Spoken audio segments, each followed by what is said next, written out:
NCERT video में आपका स्वागत है। आज हम पढ़ने जा रहे हैं अध्याय 3 स्थल रूप एवं जीवन। आइए शुरू करते हैं अध्याय 3 स्थल रूप एवं जीवन। मनुष्यों के भार से मुक्त, अनेक प्रकार की ऊंचाइयों, ढलानों तथा विशाल समतल भूमि से युक्त, अनेक प्रकार की शक्तियों से संपन्न, पेड़ पौधों को आधार प्रदान करती हुई, हम सभी के लिए विस्तार को प्राप्त करते हो तथा अपनी संपन्नता को प्रदर्शित करे। पृथ्वी मेरी माता है तथा मैं उसकी संतान। अथर्ववेद।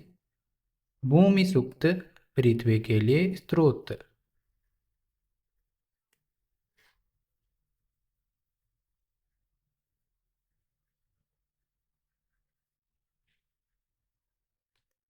महत्वपूर्ण प्रश्न 1। स्थल रूपों के प्रमुख प्रकार कौन से हैं और जीवन तथा संस्कृति के लिए इनका क्या महत्व है?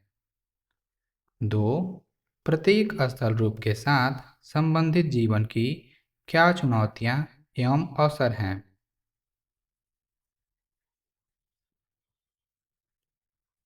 परिचय। अन्य स्तनधारी जीवों के समान मानव भी पृथ्वी पर निवास करता है। जैसा कि आपने देखा है, पृथ्वी के अनेक रूप और विशेषताएं हैं। एक क्षेत्र से दूसरे क्षेत्र में इसका स्वरूप बहुत परिवर्तीय हो जाता है। मान लीजिए कि आप झारखंड के छोटा नागपुर क्षेत्र से सड़क द्वारा यात्रा कर रहे हैं और उत्तर प्रदेश के प्रयागराज पहुंचते हैं और फिर उत्तराखंड में अल्मोड़ा तक जाते हैं। इस रास्ते में आप अलग अलग दृश्य भूमि लैंडस्केप को देखेंगे। वास्तव में आपको 3 प्रकार के स्थल रूप लैंड फॉर्म्स दिखाई देंगे, जिनके बारे में हम आगे चलकर अन्वेषण करेंगे।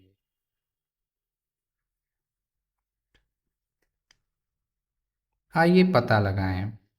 कक्षा की गतिविधि के रूप में 4 अथवा 5 विद्यार्थियों के समूह बनाइए और विद्यालय के आसपास के क्षेत्रों का अवलोकन कीजिए।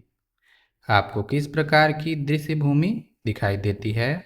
क्या कुछ किलोमीटर की दूरी पर दृश्य भूमि में कोई परिवर्तन दिखाई देता है? क्या लगभग 50 किलोमीटर के भीतर परिदृश्य में बदलाव होगा? अन्य समूहों द्वारा दी गई जानकारी के साथ इनकी तुलना कीजिए। इन्हीं समूहों के साथ भारत के किसी भी ऐसे क्षेत्र की यात्रा के बारे में चर्चा कीजिए जहां वे जा चुके हैं। उन क्षेत्रों में दिखाई देने वाले विभिन्न प्रकार के दृश्य भूमियों की सूची बनाइए। अन्य समूहों द्वारा दी गई जानकारी के साथ इनकी तुलना कीजिए। स्थल रूप पृथ्वी की सतह का एक भौतिक स्वरूप है। स्थल रूप लाखों वर्षों में आकार लेते हैं और पर्यावरण तथा जीवन के साथ इनका महत्वपूर्ण संबंध है। इन्हें व्यापक रूप से 3 श्रेणियों में बांटा जा सकता है: पर्वत, पठार और मैदान। चित्र 3.1। पर्वत, पठार, मैदान। चित्र 3.1। इस आरेख में 3 स्थल रूप दिए गए हैं। पृष्ठभूमि में पर्वत, इनमें से 2 को हिमाच्छादित दिखाया गया है। बाईं ओर एक पठार है और आगे एक मैदान है जहां पर्वत से आती हुई नदी दिखाई गई है।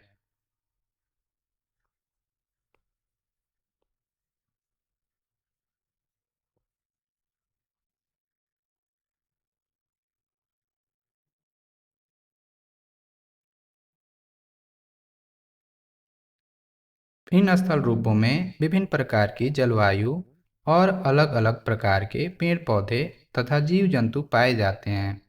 मानव ने सभी स्थल रूपों के अनुसार स्वयं को ढाला है, किंतु विभिन्न प्रकार के स्थल रूप पर रहने वाले लोगों की संख्या विश्व भर में भिन्न भिन्न होती है। पर्वत। पर्वत वे स्थल रूप हैं जो आसपास की भूमि से कुछ अधिक ऊंचे होते हैं। इन्हें चौड़े आधार, खड़ी ढलान, चढ़ाई और सक्रिय शिखर चोटियों के रूप में पहचाना जा सकता है।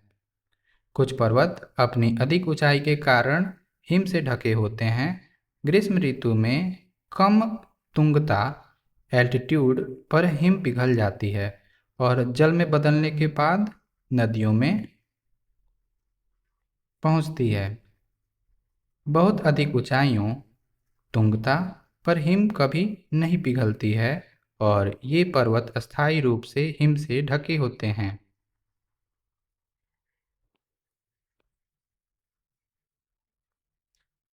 तुंगता एल्टीट्यूड समुद्र तल से किसी वस्तु लक्ष्य की ऊंचाई। उदाहरणार्थ, पर्वत की ऊंचाई, एक उड़ती हुई चिड़िया अथवा उड़ते हुए वायुयान की ऊंचाई, एक उपग्रह की ऊंचाई।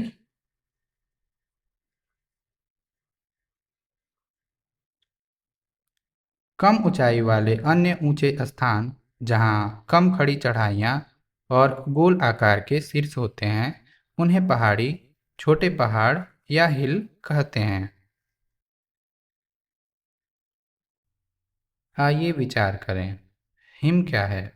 यदि आप हिमालयी क्षेत्र जैसे कश्मीर, लद्दाख, हिमाचल प्रदेश, उत्तराखंड, सिक्किम, अरुणाचल प्रदेश आदि में नहीं रहते हैं, तो संभव है कि आपने हिम नहीं देखी होगी।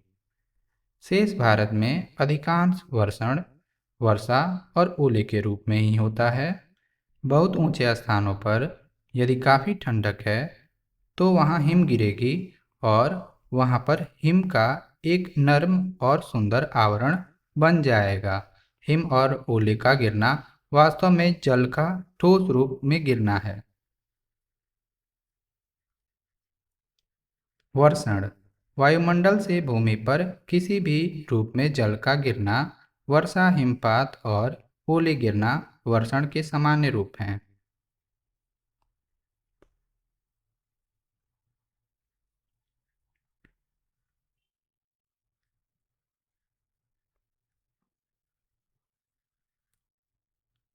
चित्र 3.2 विश्व के 6 पर्वतों के चित्र।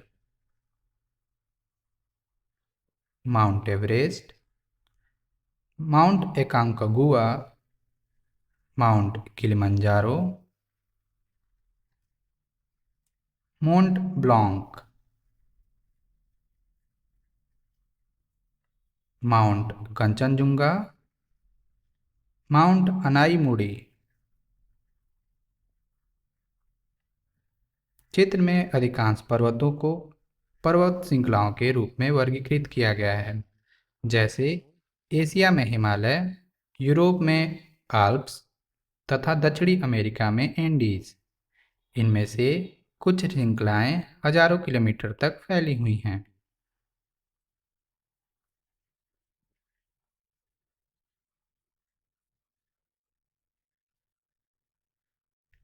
चित्र 3.3 विश्व के 6 पर्वतों की सापेक्ष ऊंचाई दर्शाने वाला एक रेखा चित्र।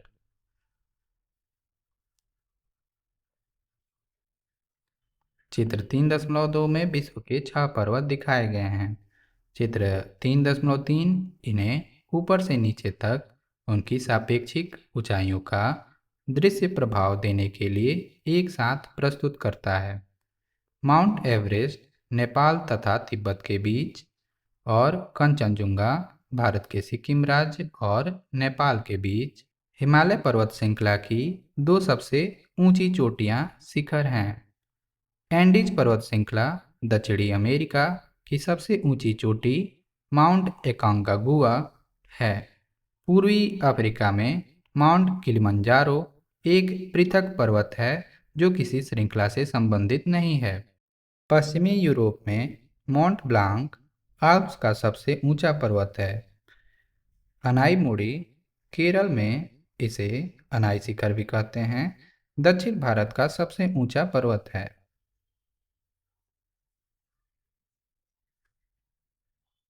हिमालय जैसे ऊंचे और नुकीली चोटियों वाले पर्वत अपेक्षाकृत नवीन हैं, जिसका अर्थ है कि पृथ्वी के इतिहास में ये हाल ही में निर्मित युवा पर्वत हैं, किंतु फिर भी इन्हें बने हुए लाखों वर्ष हो चुके हैं। कुछ छोटे और अधिक गोलाकार पर्वत और पहाड़ियाँ, जैसे अरावली श्रृंखला, काफ़ी पुरानी है और अपरदन के कारण ये गोल आकार की हो गई है। जैसा कि हिमालय के साथ हुआ उन्नयन और अपरदन आज भी चल रहा है, आप इन प्रक्रियाओं और उनके कारणों के बारे में विज्ञान में और अधिक पढ़ेंगे। यहाँ इतना ही कहा जा सकता है कि विश्व के कुछ पर्वतों जैसे हिमालय की ऊंचाई आज भी बढ़ रही है।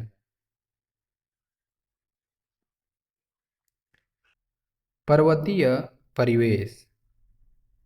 पर्वतों की ढलानों पर प्रायः एक प्रकार का वन होता है जिसे पर्वतीय वन कहते हैं, और यहाँ शंकुधारी वृक्ष जैसे पाइन, चीड़, फर, स्प्रूस, देवदार आदि सामान्य रूप से पाए जाते हैं। इन पेड़ों की ऊंचाई अधिक होती है और ये शंकु के आकार के होते हैं तथा इनकी पत्तियां पतली, नोकदार होती हैं। अधिक ऊंचाई पर पेड़ों की जगह घास, मॉस, काई और लाइकेन उग जाते हैं। पर्वतीय वन। पर्वतीय क्षेत्र में उगने वाले वनों का एक प्रकार। मॉस, फूलों और वास्तविक जड़ों से रहित छोटा हरा पौधा या वनस्पति जो बहुधा मखमली आवरण की तरह फैलता है। लाइकेन, पौधों के समान जीव जो सामान्यतः चट्टानों, दीवारों या पेड़ों से चिपके हुए होते हैं।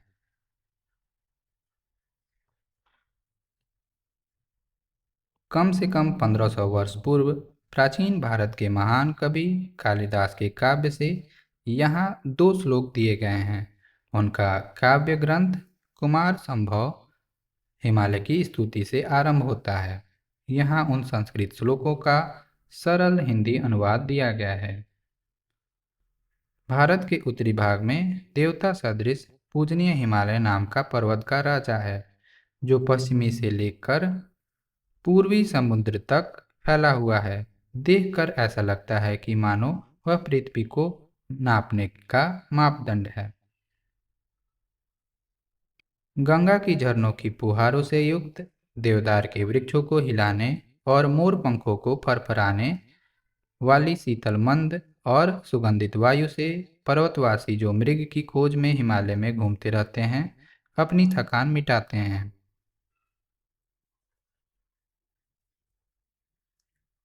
कक्षा में इन श्लोकों तथा निम्नलिखित प्रश्नों पर चर्चा कीजिए। पश्चिमी से पूर्वी समुद्र तक से क्या तात्पर्य है? चित्र 5.2 में क्या आप इनकी और पर्वतों के देवता की स्थिति को दिखा सकते हैं? गंगा का उल्लेख क्यों किया गया है? संकेत इसके अनेक कारण हो सकते हैं। आइए देखते हैं चित्र 5.2।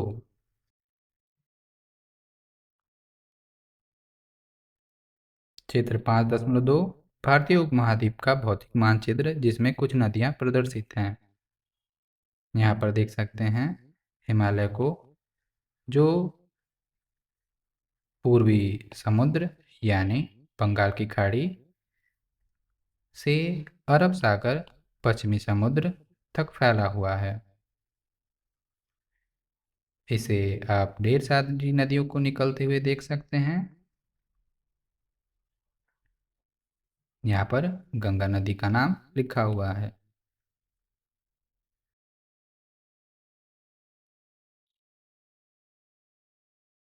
यहाँ पर कुछ पशु पक्षियों के चित्र दिए हुए हैं।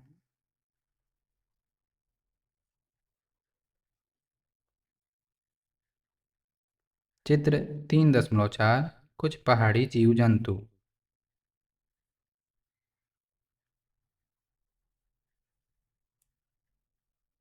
पेरेग्रीन फाल्कन, हिमालयी तहर, पहाड़ी खरगोश, गोल्डन ईगल, कैनेडियन लिंक्स,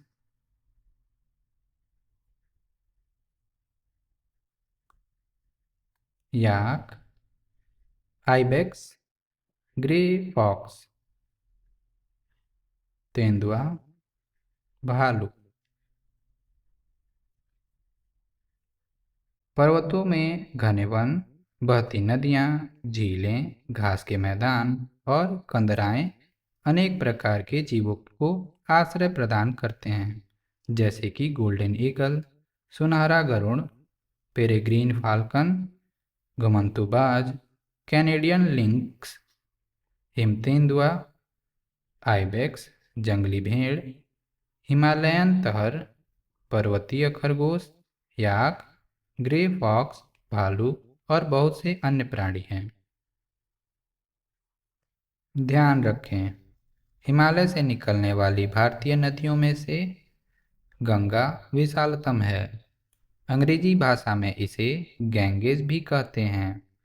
लगभग 2500 किलोमीटर लंबी इस नदी की बहुत सी सहायक नदियाँ उसमें आकर मिलने वाली अन्य नदियाँ हैं। उनमें से कुछ जैसे यमुना और घाघरा भी हिमालय से निकलती है। अन्य नदियाँ जैसे सोन गंगा के मैदान के दक्षिण में पड़ने वाले विंध्याचल की श्रृंखलाओं से निकलती हैं।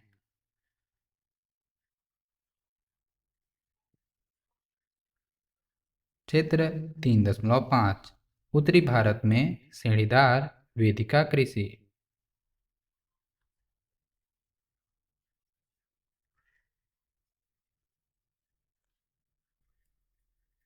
पर्वतीय जीवन।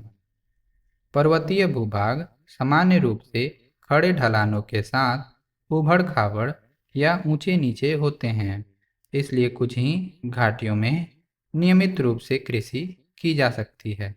ढलानों पर वेदिका कृषि अर्थात ढलान की भूमि को काटकर सीढ़ीनुमा स्थान पर कृषि करना एक प्रचलित प्रथा है।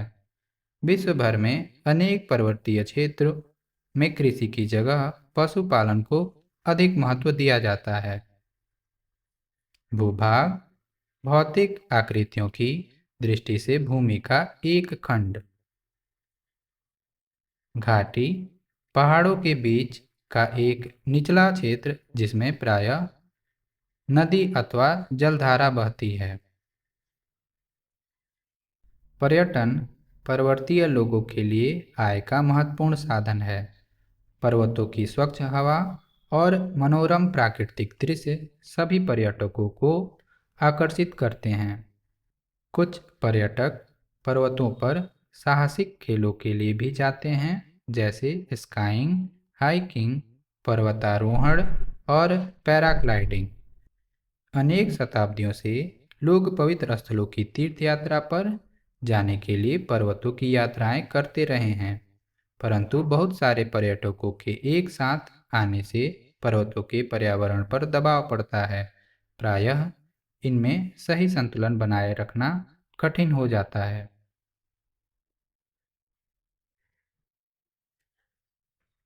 ध्यान रखें, बछेंद्री पाल ने बहुत कम आयु में ही पर्वतारोहण प्रारंभ कर दिया था और उन्होंने अनेक महिलाओं द्वारा किए जाने वाले पर्वतारोहण अभियानों का नेतृत्व किया। बछेंद्री पाल 1984 में माउंट एवरेस्ट पर चढ़ने वाली प्रथम भारतीय महिला थीं। इसके लिए उन्हें पद्मश्री 1984 एवं पद्म भूषण 2019 से सम्मानित किया गया। अरुणिमा सिन्हा जब 31 वर्ष की थीं, तब एक दुर्घटना में उन्होंने अपना एक पैर गंवा दिया था। बछेंद्री पाल के प्रोत्साहन एवं प्रशिक्षण से 2013 में उन्होंने माउंट एवरेस्ट पर चढ़ाई की। इसके बाद उन्होंने सभी महाद्वीपों की सबसे ऊंची चोटियों पर भी चढ़ाई की। अंटार्कटिक की माउंट विंसन सहित इन उपलब्धियों पर उन्हें 2015 में पद्मश्री से सम्मानित किया गया। आइए पता लगाएं। चित्रों के माध्यम से चित्र 3.6 पृष्ठ 50 पर्वतों पर रहने वाले लोगों के सामने आने वाली चुनौतियों को दर्शाया गया है। कक्षा में समूह बनाकर चर्चा कीजिए और प्रत्येक पर एक अनुच्छेद लिखिए। यह भी विचार कीजिए कि जब पर्वत पर इतनी सारी चुनौतियां हैं, फिर भी लोग वहां क्यों रहते हैं।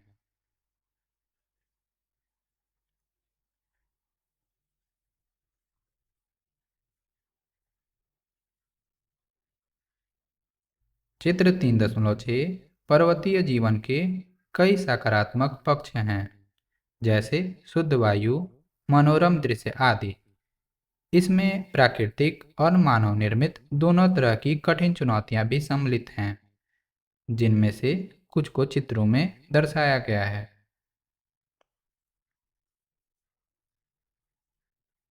आकस्मिक बाढ़, भूस्खलन, पर्यटकों का अनियंत्रित रूप में आ जाना, हिमताव, एवलांस, भारी हिमपात, बादल फटना, ठंडा मौसम। आकस्मिक बाढ़, स्थान विशेष में अकस्मात बाढ़ आना, बहुधा ऐसा बादल फटने से होता है। भूस्खलन, पर्वतीय भूखंड के एक बड़े भाग या एक चट्टान का अकस्मात टूटकर गिरना।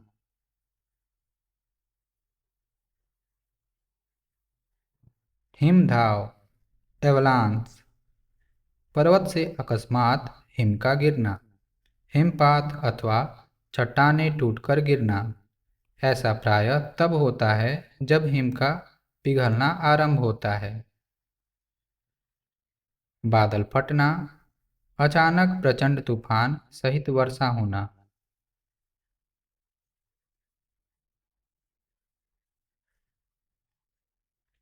ध्यान रखें, विश्व भर के अनेक पारंपरिक समुदाय पर्वतों को पवित्र स्थल मानते हैं और उनकी पूजा करते हैं। माउंट एवरेस्ट विश्व का सबसे ऊंचा पर्वत है, जिसकी ऊंचाई 8,849 मीटर है और इसके अनेक नाम हैं।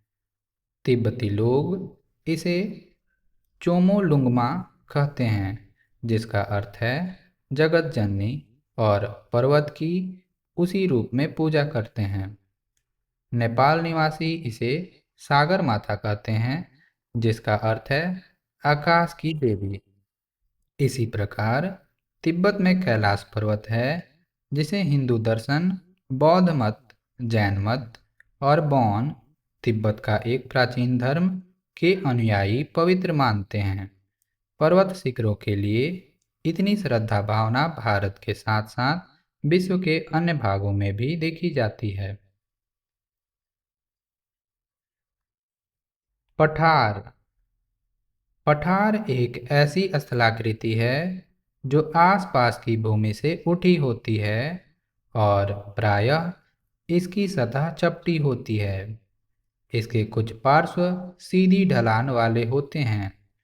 पर्वतों के समान कुछ पठार पृथ्वी के इतिहास के संदर्भ में नवीन और प्राचीन हो सकते हैं। पठारों के दो उदाहरण हैं: तिब्बत का पठार, जो विश्व का सबसे बड़ा और ऊंचा पठार है, और दूसरा दक्षिणी पठार।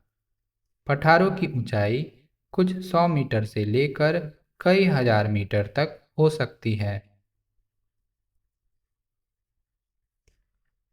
ध्यान रखें, तिब्बत के पठार की औसत ऊंचाई 4500 मीटर है।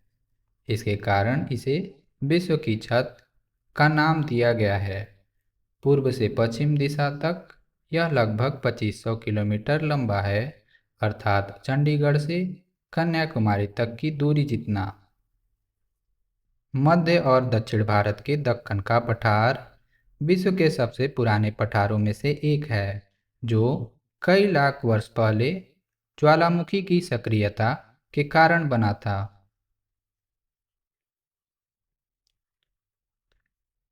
पर्वतों की तरह पठारों में खनिजों का प्रचुर मात्रा में जमाव देखने को मिलता है। इस कारण इन्हें खनिजों का भंडारगृह भी कहा जाता है। परिणाम स्वरूप पठारों में खनन मुख्य गतिविधि है, जहां विश्व की सबसे बड़ी खानें पाई जाती हैं। उदाहरणतया पूर्वी अफ्रीका का पठार सोने और हीरे के खनन के लिए प्रसिद्ध है।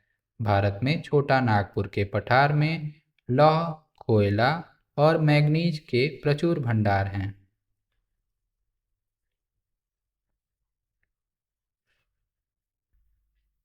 विश्व भर में पठारों का पर्यावरण बहुत विविधतापूर्ण है। कई पठारों में चट्टानी मिट्टी पाई जाती है, जो उन्हें मैदानी मिट्टी की तुलना में कम उपजाऊ बनाती है। अगला भाग देखिए। इसलिए पठार कृषि के लिए कम अनुकूल होते हैं, लेकिन ज्वालामुखी क्रियाओं से निर्मित लावा पठार उपजाऊ होते हैं, क्योंकि उनमें समृद्ध काली मिट्टी पाई जाती है। पठारों में अनेक आकर्षक जलप्रपात भी होते हैं। दक्षिण अफ्रीका में स्थित जाम्बेजी नदी पर विक्टोरिया जलप्रपात, छोटा नागपुर पठार में सुवर्ण रेखा नदी पर हुंड्रू जलप्रपात और पश्चिमी घाट में शरावती नदी पर जोग जलप्रपात ऐसे ही कुछ जलप्रपात हैं। चेरापूंजी मेघालय के पठार में नहकाली काई जलप्रपात क्षेत्र 3.7 340 मीटर की ऊंचाई से गिरता है।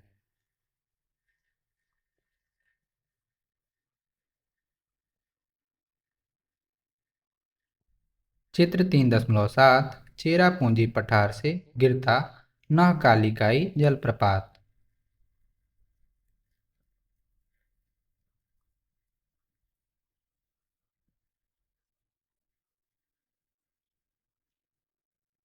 मैदान मैदान ऐसी स्थलाकृति होती है जिसका विस्तृत सपाट अथवा हल्का तरंगित धरातल होता है। उसमें कोई ऊंची पहाड़ियाँ अथवा गहरी घाटियाँ नहीं पाई जाती हैं। सामान्यतया मैदान की ऊंचाई समुद्र तल से 300 मीटर से अधिक नहीं होती। समुद्र तल समुद्र की सतह का औसत स्तर, इसे माध्य समुद्र तल भी कहते हैं। पर्वत श्रृंखलाओं से निकलने वाली नदियों की बाढ़ से निर्मित ये समतल भूमि है। यहाँ नदियाँ रेत, चट्टानों के कणों और गाद को एकत्र करती हैं, जिन्हें तलछट कहा जाता है। नदियाँ इन तलछटों को अपने साथ बहाकर समतल भूमि में लाकर जमा कर देती हैं और मिट्टी को उपजाऊ बनाती हैं। फलस्वरूप ये मैदान सभी प्रकार की फसलों को उपजाने के लिए उपयुक्त होते हैं। इस प्रकार के भूभागों में लोगों का मुख्य आर्थिक व्यवसाय कृषि होता है।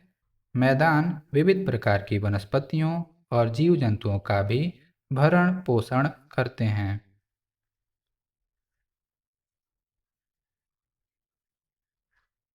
चित्र 3.8 यह विश्व मानचित्र कुछ प्रमुख पर्वत श्रृंखलाओं, पठारों और मैदानों को दर्शाता है।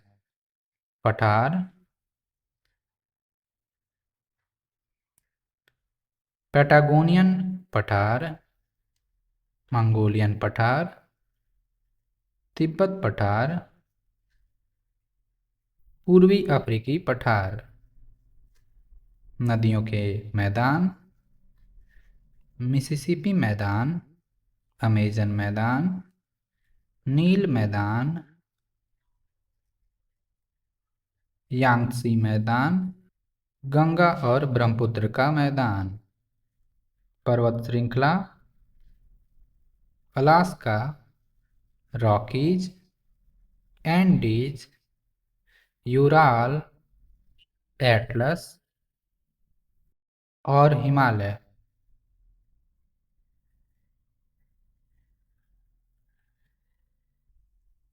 आइए पता लगाएं। चित्र 3.8 में दर्शाए गए स्थल रूपों में रंगों के कोडों का प्रयोग कीजिए। उदाहरणार्थ तिब्बत का पठार, रॉकी श्रृंखला, नील नदी का मैदान। आपको मानचित्र में दिए नाम स्मरण करने की आवश्यकता नहीं है।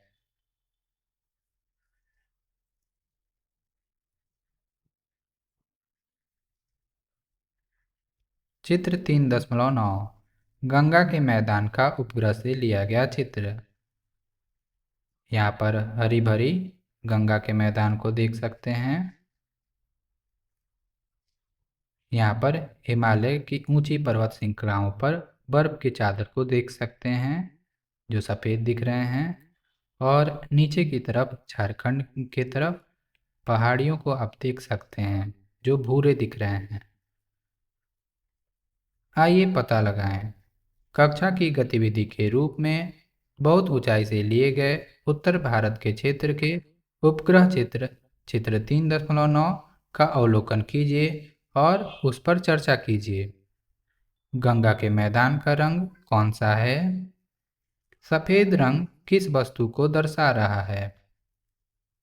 उपग्रह चित्र के नीचे बाईं ओर भूरे रंग का फैलाव क्या दर्शा रहा है?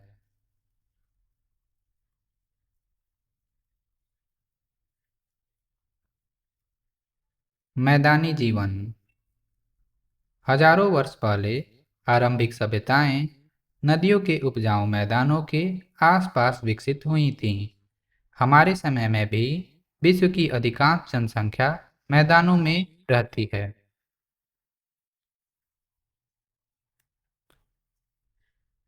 भारत की कुल जनसंख्या की एक चौथाई से अधिक अर्थात लगभग 40 करोड़ की जनसंख्या भारत के गंगा के मैदान में रहती है। विश्व के बहुत से अन्य मैदानों के समान इन क्षेत्रों में रहने वालों का मुख्य व्यवसाय मत्स्य पालन और कृषि है। यहाँ चावल, गेहूँ, मक्का, जौ और मोटे अनाज ज्वार, बाजरा, रागी जैसे खाद्य फसलें उगाई जाती हैं। साथ ही कपास, जूट और सन जैसे रेशेदार फसलें भी उगाई जाती हैं।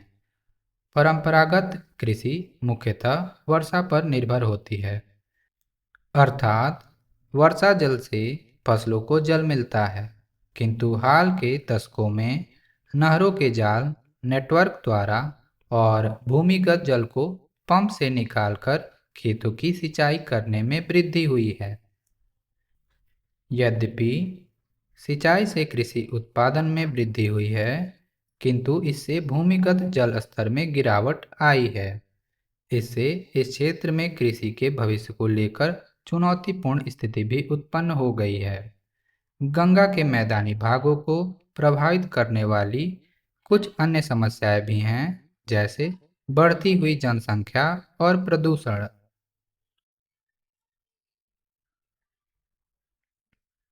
चाहे पर्वत हों या मैदान, विश्व में बहने वाली नदियाँ बहुत से सांस्कृतिक मूल्यों का वहन करती हैं। विशेष रूप से बहुत से समुदाय नदी के स्रोत और एक दो नदियों के संगम स्थल को पवित्र स्थल मानते हैं। भारत में इन स्थलों पर बहुत से त्योहार, समारोह और धार्मिक रीति किए जाते हैं। संगम स्थल दो या दो से अधिक नदियों के मिलने का स्थान। मैदान में हल्की ढलान होती है, अतः वहाँ नदी में नौका संचालन सुगम होता है और इससे बहुत सी आर्थिक गतिविधियों को भी सहायता मिलती है। पहले लोग एक स्थान से दूसरे स्थान पर जाने के लिए नदी मार्ग का ही व्यापक रूप से प्रयोग करते थे। आज भी गंगा के किनारे ऐसे स्थान हैं जहां लोग आने जाने के लिए नौकाओं का ही प्रयोग करते हैं। चित्र 3.1 पृष्ठ 56।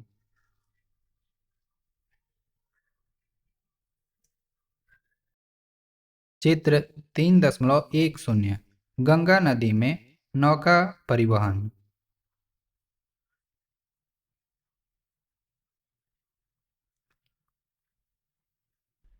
आइए पता लगाएं। क्या आप अपने प्रदेश की नदी के स्रोतों अथवा संगम के कुछ उदाहरण दे सकते हैं जिन्हें किसी समुदाय द्वारा पवित्र स्थल माना जाता है? अपने पास की नदी पर जाइए और वहां होने वाली सभी आर्थिक और सांस्कृतिक गतिविधियों का अवलोकन कीजिए। उन्हें लिखकर अपने सहपाठियों के साथ उन पर चर्चा कीजिए। भारत के कुछ लोकप्रिय पर्यटन स्थलों के नाम बताइए। साथ ही पहचानिए कि वे पर्यटन स्थल किस प्रकार के स्थल रूप से संबंधित हैं।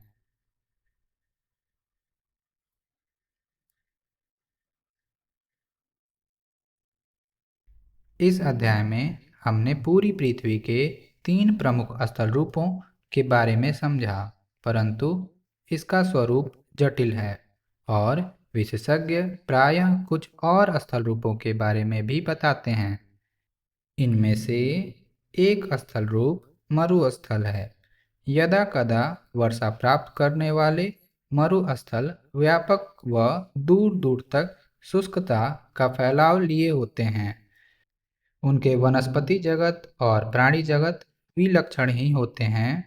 कुछ मरुस्थल गर्म होते हैं, जैसा कि अफ्रीका का सहारा मरुस्थल अथवा भारतीय उपमहाद्वीप के उत्तर पश्चिम में स्थित थार मरुस्थल। कुछ अन्य मरुस्थल ठंडे हैं, जैसे कि एशिया का गोबी मरुस्थल। कुछ विशेषज्ञ अंटार्कटिक महाद्वीप को भी मरुस्थल मानते हैं।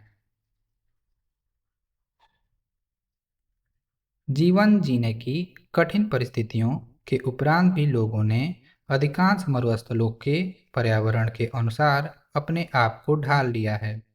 भारत के थार मरुस्थल में रहने वाले समुदाय अथवा समय समय पर वहां से जाने वाले लोग मरुस्थल में गाए और सुनाए जाने वाले लोकगीतों और किंवदंतियों या दंत कथाओं जैसे समृद्ध सांस्कृतिक धरोहर को संजो कर रखते हैं। भारत ने जिस प्रकार सभी स्थलाकृतियों में विभिन्न प्रकार से अपने घर बनाए हैं, वह हमारे अनुकूलन अर्थात स्थिति के अनुसार स्वयं को ढाल लेने और लचीलेपन का साक्षी है। लचीलापन, रेजिलियंस, चुनौतियों और कठिनाइयों का सामना करने अथवा उनके अनुसार ढलने की क्षमता।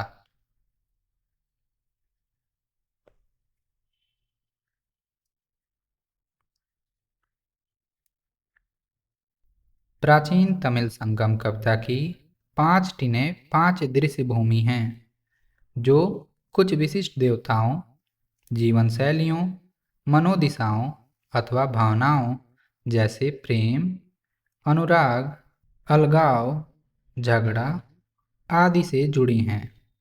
यह तालिका केवल 5 दृश्य भूमियों की विशेषताओं और प्रत्येक में मुख्य मानव व्यवसायों को सूचीबद्ध करती है।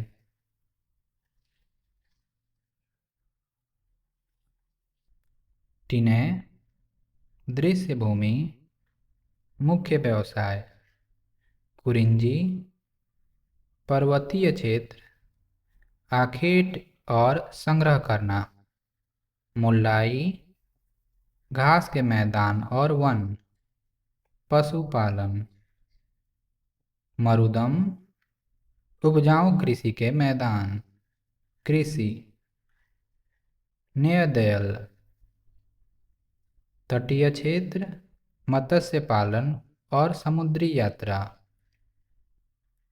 पालय, शुष्क मरुस्थल जैसे प्रदेश, घुमंतु और युद्धरत। अभी तक हमने जिन स्थल रूपों को देखा है, उनकी अपेक्षा ये 5 टीनें भिन्न प्रकार का वर्गीकरण है, परंतु ये विविधता वाले प्रदेशों और उनकी विशेषताओं के प्रति गहन जागरूकता को दिखाते हैं। ये हमारे और पर्यावरण के बीच गहन संबंध को भी दर्शाते हैं। आपको टीना के विवरण को याद रखने की आवश्यकता नहीं है, परंतु उससे प्रतिबिंबित अवधारणाओं को समझने की आवश्यकता है।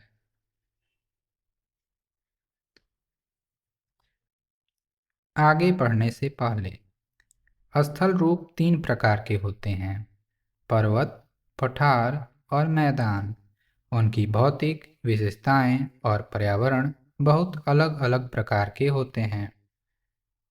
ऐतिहासिक समय से लोगों द्वारा किए जाने वाले क्रियाकलाप उस स्थल रूप से संबंधित होते हैं जिसमें वे निवास करते हैं। ये स्थल रूप विश्व की संस्कृति के अभिन्न भाग हैं। विशेष रूप से भारतीय संस्कृति विविध प्रकार से उन्हें मनाती रही है। प्रत्येक स्थल रूप विभिन्न प्रकार की चुनौतियों के साथ साथ अवसरों को भी प्रस्तुत करता है। प्रश्न, क्रियाकलाप और परियोजनाएं। 1. आपका कस्बा या गांव या नगर किस प्रकार के स्थल रूप पर स्थित है? इस अध्याय में बताई गई विशेषताओं में से कौन सी विशेषताएं आप अपने आसपास देखते हैं? 2. आइए छोटा नागपुर से प्रयागराज और अल्मोड़ा की हमारी आरंभिक यात्रा पर चलें। इस मार्ग में आने वाले 3 स्थल रूपों के बारे में बताइए। 3. भारत के कुछ प्रसिद्ध तीर्थ स्थलों की सूची बनाइए। यह भी लिखिए कि वे कौन से स्थल रूप के अंतर्गत आते हैं। 4. सही या गलत बताइए। हिमालय गोल शिखरों वाली नवीन पर्वत श्रृंखला है। पठार प्रायः एक ओर से उठे हुए होते हैं।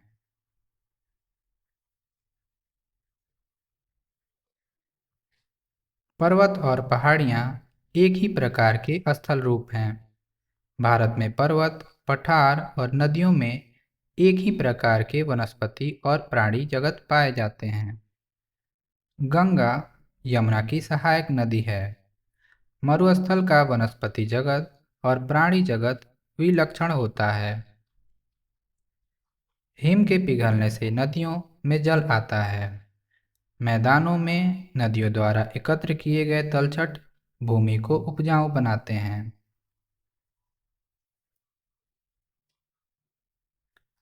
सभी मरुस्थल गर्म होते हैं।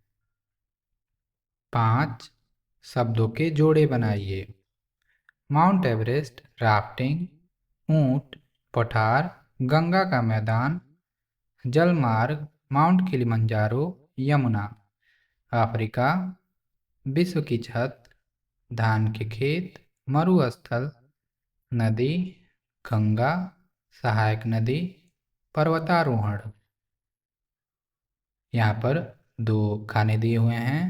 आपको उचित शब्द को उचित शब्द से मिलाना है, जैसे ऊंट, मरुस्थल। यमुना सहायक नदी। इसी प्रकार बाकी शब्दों को जोड़ें। इसी प्रकार के और वीडियोज़ के लिए आप NCERT वीडियो को सब्सक्राइब कर सकते हैं। धन्यवाद।